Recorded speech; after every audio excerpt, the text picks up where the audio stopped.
For more than a decade, the BGK family has been a champion of dreams. It's the dreams of those who work for a better tomorrow that drive us to reach our greatest potential. We are here to support our kingdom partners, their families, their ministries, and our communities.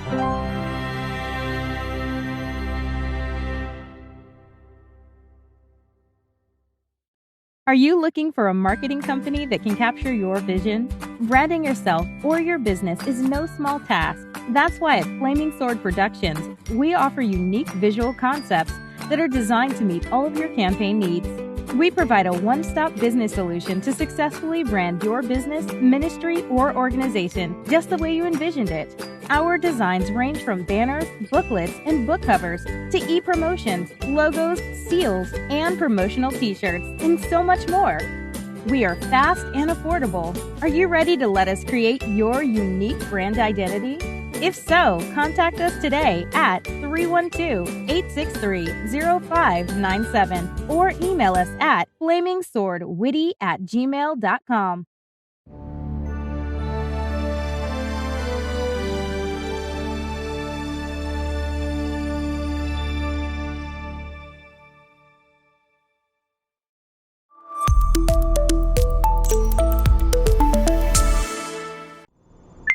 Hello, and welcome back to another episode of The Flow, a Glory Cloud initiative brought to you by the amazing BGK Network. I am your host, Trianda D. Towns, and I am most honored and grateful that you have decided to join us here at Faithfully Living Out Wisdom, Combos on the Couch.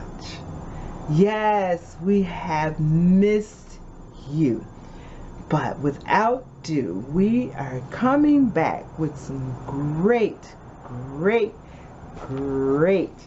shows for you. Oh my God, this platform has welcomed and invited some amazing talent, some amazing conversations brought to you by authors, speakers, doctors. Oh my God, those who are willing to share and be transparent about their journey. Yes, life is a journey. And oh my God, I know personally that it is not always easy. But one thing I can say, I am truly honored for this vision to provide this platform that one may be transparent, that they may be healed and whole through that transparency as they are sharing and we are sharing resources, information, and content that will bring life and life more abundantly.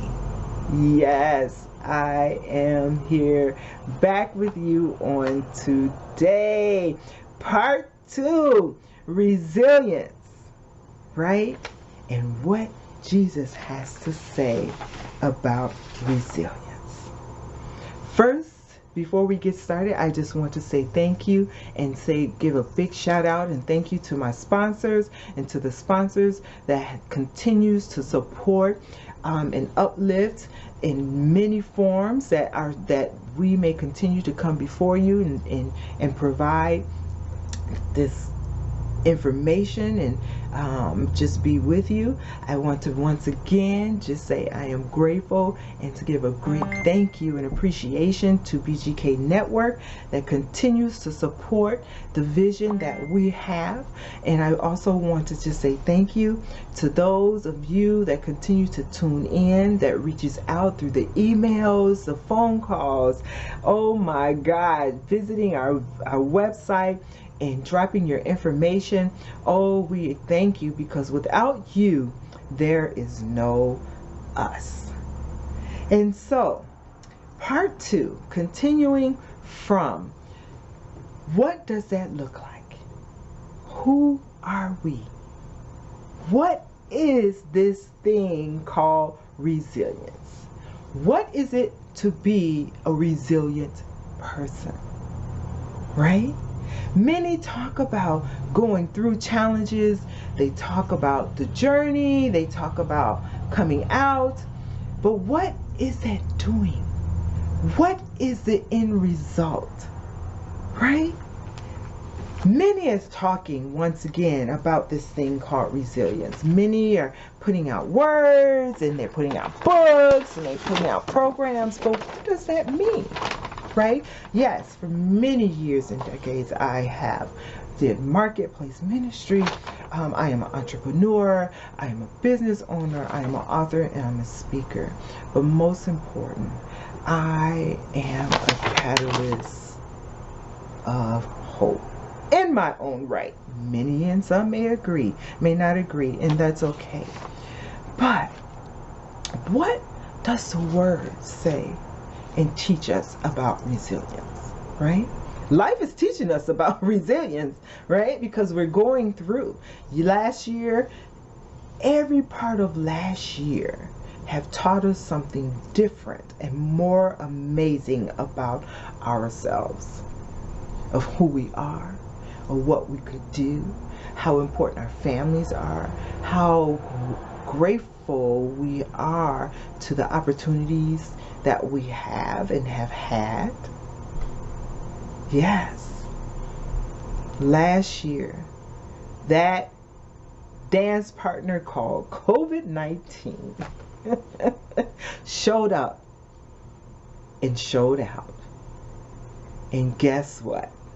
Something more and someone more amazing have showed up and showed out. Because the word says and promised, and we truly believe greater is he that is within us is greater than he that is in the world. So all that is within us, that the Creator have given us and have, we are in him and he is in us. So as tough as it has been, we can still celebrate and know that we win. We have the victory because he is in us, with us, and around us, and for us. And so today, we go a little bit deeper with this conversation on resilience, right? Are you ready? Let's go. Let's learn about something about us, something new. And when we're not feeling that best of ourselves, we can go back and reflect. So before and previously in our previous episode, we talked about acceptance, accepting what's happening, the emotions, the thoughts, and the circumstances, right? We talked about staying calm within it so that we can strategize. We talked about being authentic, right? Being true to self of what we're dealing with and how we're dealing and showing up for that, right? And then we went on into being realistic about it, right? Being realistic about it enough that we can stay calm in the acceptance of what we're dealing with, right? Right? We couldn't change anything. That was out of our control. And I know some that love to plan and have it all planned out. It just totally disrupted you because now you are not in control, right? You can't control what happened. Your finances that you have built, your stability, your home, your family, everything is shaking, and a way of doing things is now turned over, and there's another way that we need to process and do those things, right? And so when we talk about turnover and learning to process another way of doing things, there's another word that comes to mind. And so another step in doing that is called improvise. Right? Some may say compromise. That's totally different. I'm not saying compromising or being different or putting down your values. I'm talking about improvising, right? Creating, being creative. And we've all learned how to be creative, right? We went from a point of having to go out into a workplace, into learning to know and how to make our home our workplace, our schoolhouse, right? right? A hobby ground. Learning that how to enjoy and connect with our families via a screen versus via hug and touch, right? And so when we talk about improvising, we're talking about staying creative. Staying creative, right? Staying creative within the crisis. Staying creative enough that we see opportunities for growth and being flexible, right? Many of us did not even realize how flexible and creative we are because we had built a routine, and every day was off of that same routine. Get up, do this, go here, send the kids here, do your day, come home, go to Bible study, go out, go to bed, get up, pray. I mean, over and over and over again. And if something else came about where we needed to squeeze something else in, it seemed like it was impossible. All my day is full. I don't have time for prayer. All my day is full. I don't have time to meditate. All my day is full. I don't have time to go and see about someone else. Oh my. But let me share a story with you. Let me share a quote with you. Paul Simon says, improvisation is too good to leave to chance. Which means, to me, that sounds more like impulsivity. Like, right? If something happened, there was an emergency, yes, we improvised and we went another way and we made it happen, right? Plan A, plan B. But to improvise, we're talking about being creative.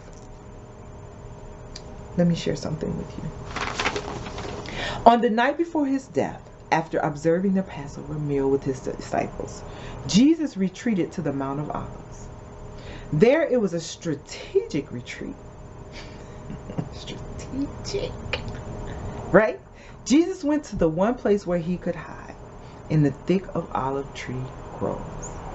And the one place that offered him an escape route. Should God allow him in a reprieve from the cross, Jesus was ready to improvise in the face of the impending crisis. We talked about before about the crisis, right? The crisis of the accepting, right? And being realistic and preparing for the crisis and not losing our calm in it, where Jesus knew the religious leaders were plotting against him. He knew that he had a traitor waiting to give him over, right? He knew that he was going to be blindsided, but he refused to give over to fear in it, right? He made the choice to accept it, right? The three C's, right? Choice, chance, and change, right? He made the choice to accept what was happening, as uncomfortable as it was. Even though it was uncomfortable and he was at that breaking point, he hollered out, please take this cup away from me.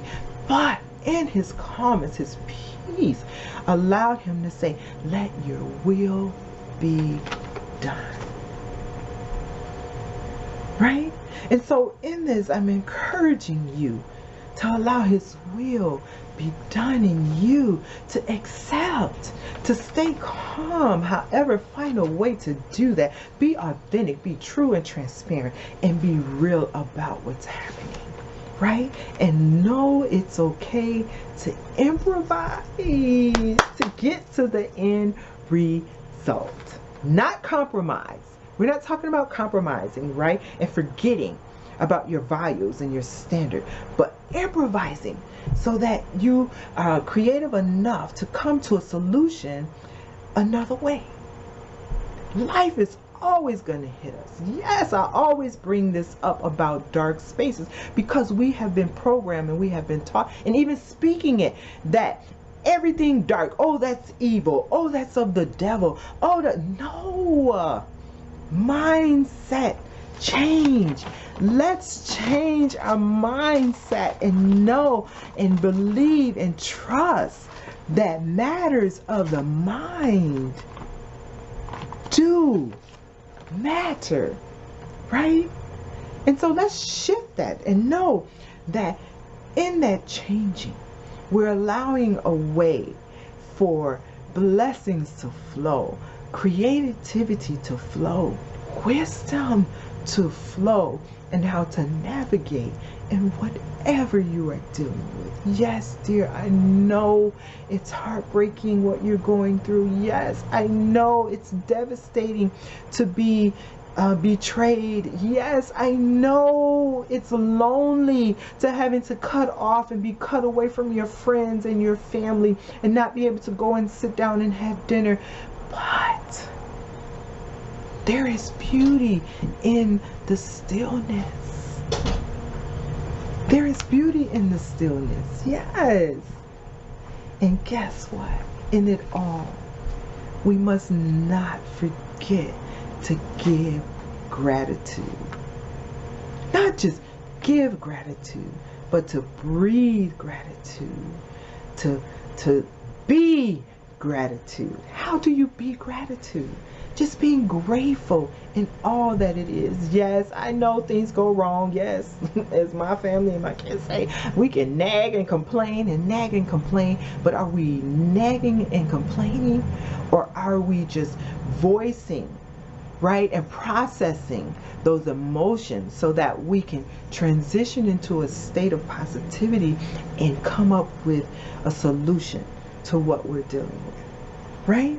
Gratitude, focusing on what you have left and not dwelling on what we have lost. And many of us have lost so much, even parts of ourselves, right? Through hurt, depression, anxiety, overeating, anger. But I come and I open myself up to you on this platform and let you know that you do not have to stay there. There is a way out. Yes, there is a solution. Gratitude allows for that opportunity of solution, right? Jesus, in spite of all the betrayal, all the loneliness, all the hurt, y'all, the torture. Would you be grateful and thankful if someone was torturing you? If someone walked up to you right now and slapped you, as my kids say, slap fire from you. At that moment, you're not grateful. You're not thankful.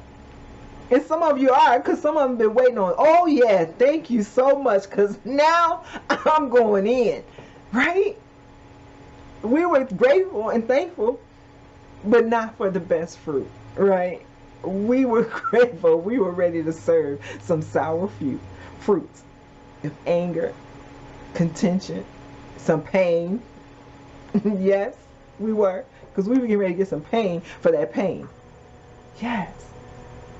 That's why it's so important to remember that you don't have to stay there.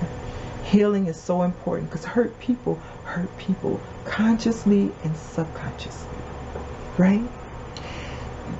Jesus was always thankful, even when he faced death. One of his best friends, Lazarus, he wept and then he prayed to God. Father, I thank you that you have heard me. John 11:4-1.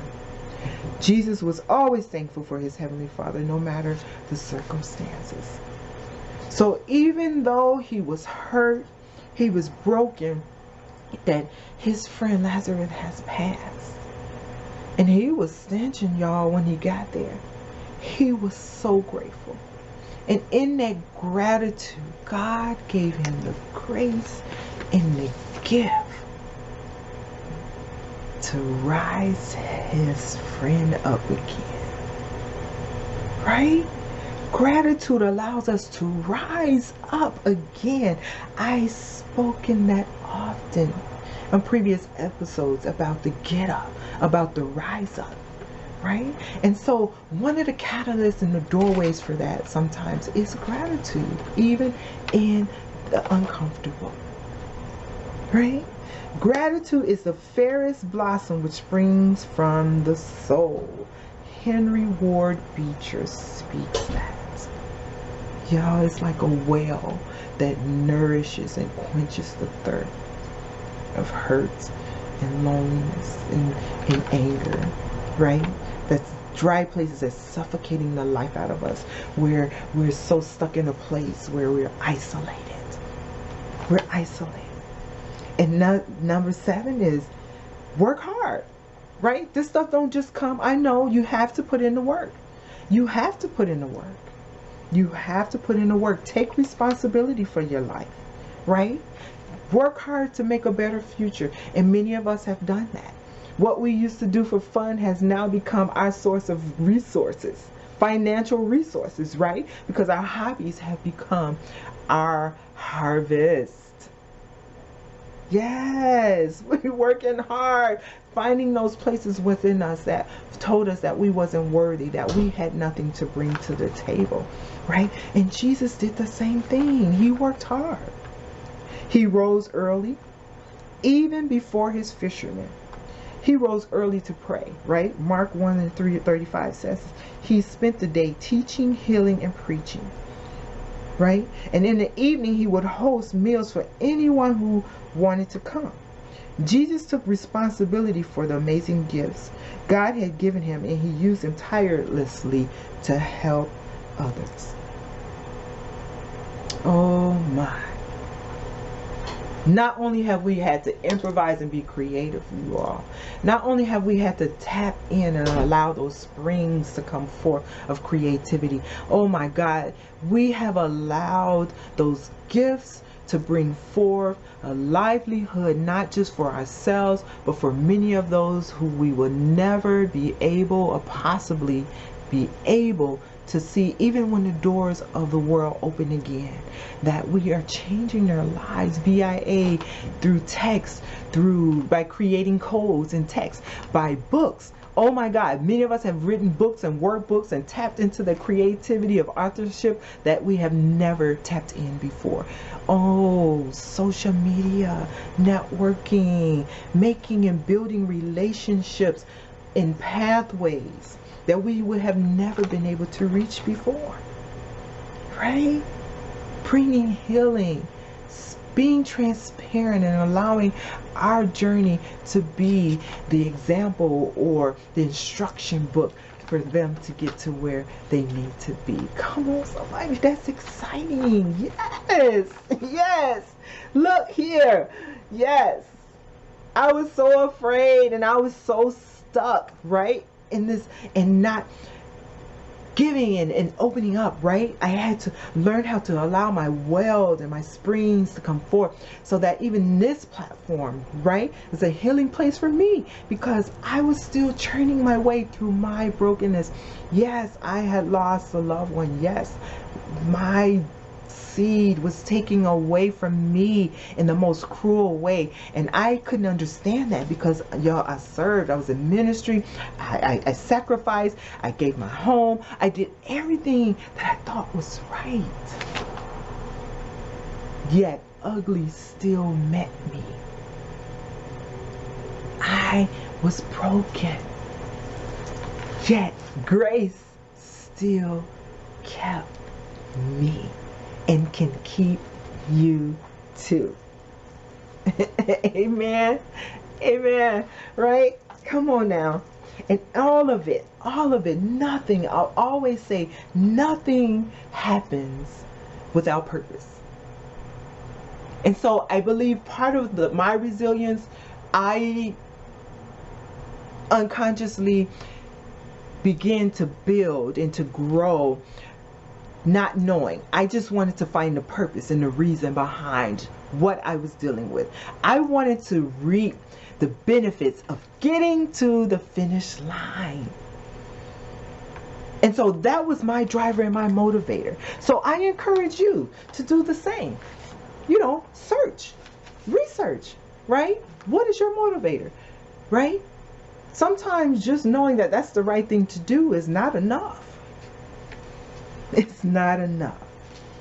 And if you need help, and you know someone that needs help or is struggling, please reach out to us. reach out to us. Give us a call here, 312-857-6500. Someone will be glad to answer your call. Someone will be glad to answer your questions. Thank you for your questions that you're sending in. Someone would love to pray with you if you need someone to pray with you. Visit our website, www.theflowlife.org. Please sign up. There's resources. Please be the first to do so and get access to your free chapter or download your free copy of the Flow Life 30-day gratitude journal. Oh my God, gratitude journal. Oh my God, I'm just not telling you this. It helps a lot, right? Because it gives you a place to help you know and how to start. How are you feeling today? How can I be grateful today? What am I grateful for today? What am I looking for to do today? And most definitely, don't forget about you. It also provides a place where you can remind yourself that I am important. You can't take care of others if you can't take care of you.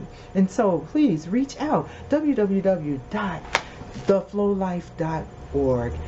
Request your copy. Amazon. Go on Amazon. The link is below to order your copy on Amazon. Once again, please, we are here for you. We are here for you as you're finding your purpose in all of this.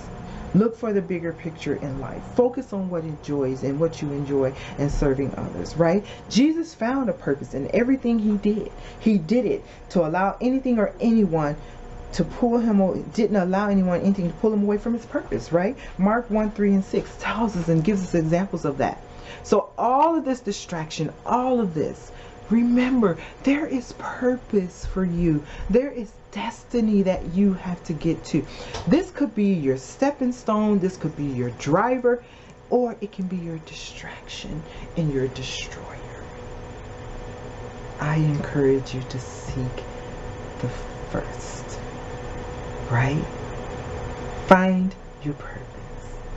Yes, we here at The Flow, faithfully living out wisdom, right? We are intentional about bringing tools and information and resources in a way that you can find life and light in the midst of the dark spaces. Yes, leaders, we are not good to ourselves at times because we forget that these things are for us as well. Yes, we do hurt in the work that we do. We're running, we're rescuing, we sing, we're giving, yet we don't take time to allow ourselves to be nourished and to be nurtured and to be restored. So remember that working hard and in your work that you're doing and in the purpose that you're living, that you're staying calm, you're being authentic and being transparent when you're saying, hey, I'm tired, I don't feel well. Hey, grief weighs heavy. Trauma does travel. Vicarious trauma is real. And in this work that we do suffer a lot with vicarious trauma, and we have to be honest and authentic enough to know enough is enough and real enough to say, wait, stop, reset, refuel, and time to refocus, right? Because mindset matters. And we need to remember that what we're giving is matters of the mind, right? What we're giving out and what we're processing is matters of the mind, right? There's a quote that said, be who you are and say what you feel, right? There go that transparency again. There's that authenticity again, right? Those who mind don't matter, right? And those who matter don't mind, right? You don't mind being transparent. You don't mind improvising. You don't mind giving gratitude. We are praying for you. Tap into our website, please. If you need help, call us 312-857-6500. We love to hear from you. Please share your comments, share your interests, and most of all, share your thoughts. If you would like to be a supporter, we welcome your support too. Please reach out and let us know how you would like to support us. And we thank you. We thank you, you, and you for joining us once again for another episode of The Flow. Until next time.